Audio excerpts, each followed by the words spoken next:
아침 만나. 우리가 이해할 수 없는 신비. 깊도다 하나님의 지혜와 지식에 부유하며 그의 판단은 측량치 못할 것이며 그의 길은 찾지 못할 것이로다. 로마서 11장 33절 말씀. 하나님의 말씀에는 그 신령한 저술자의 품성과 같이 유한한 사람으로는 충분히 이해할 수 없는 신비한 것이 있다. 피조물로서 하나님과 그의 하시는 일을 충분히 깨닫는데 이를 수 있다면 그 점에 도달한 다음에는 저들에게는 그 이상 더 진리를 발견할 것이 없고 지식의 발달도 없고 정신과 마음의 발전도 없게 될 것이다. 그리하여 하나님도 지존자가 되시지 못할 것이요 사람은 지식과 학문의 극점까지 달하였으므로 더 향상하는 일이 그치게 될 것이다. 우리는 이와 같이 되지 않는 것에 대하여 하나님께 감사하자. 하나님은 무한하시고 그의 안에는 지혜와 지식의 모든 보화가 감추어 있느니라. 그러므로 사람은 영원 무궁토록 항상 연구하고 항상 배울지라도 그의 보배로운 지혜와 선하심과 그의 능력을 배울 수 없을 것이다.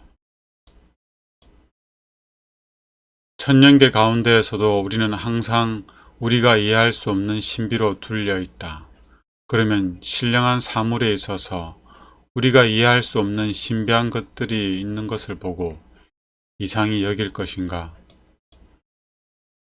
성경의 오묘함은 그것이 하나님의 영감으로 된 말씀이라는 가장 강력한 증거가 된다.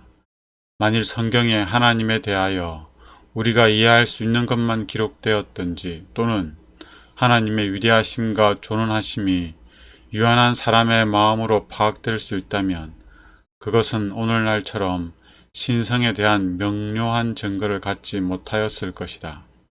성경을 상고하면 할수록 그것이 살아계신 하나님의 말씀이라는 확신이 깊어지고 사람의 이성은 하나님의 장엄한 계시에 머리를 숙인다. 그리스도는 구속받은 무리들을 생명 강가로 인도하실 것이며 지상에 있을 동안에 그들이 깨닫지 못했던 것을 펼쳐 보이실 것이다.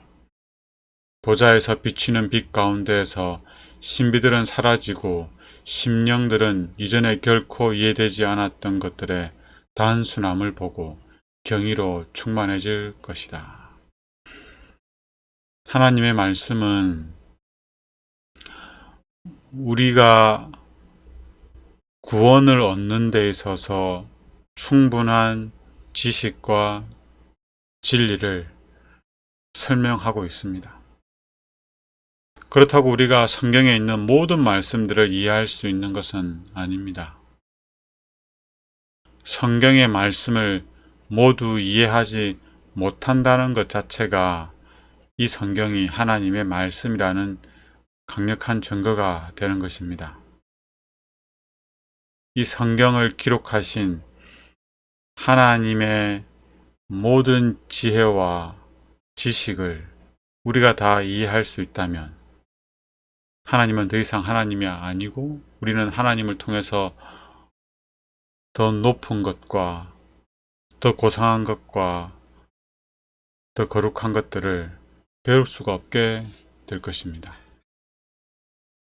하지만 우리가 기도하며 성령의 조명을 통하여 하나님의 말씀을 묵상하게 될 때 하나님은 우리가 이 땅에서 구원을 받고 예수님을 닮으며 하나님의 품성을 따라서 살아가는 데 있어서 필요한 모든 진리들을 깨닫게 해주실 것입니다. 그 외의 것들은 우리가 하늘에 이르면 계속하여 공부하게 될 것입니다. 우리의 참 좋으신 예수님께서 우리에게 미처 깨닫지 못했던 진리들을 가르쳐 주실 것이고 우리는 하늘에서도 하나님을 아는 지식을 점점 더 많이 배우게 될 것입니다. 오늘도 이 하나님의 말씀을 묵상하고 내 삶 속에 적용하고 또 말씀을 믿고 붙들고 말씀에 근거하여 기도하며 이 말씀에 순종하는 한 날 되면 좋겠습니다.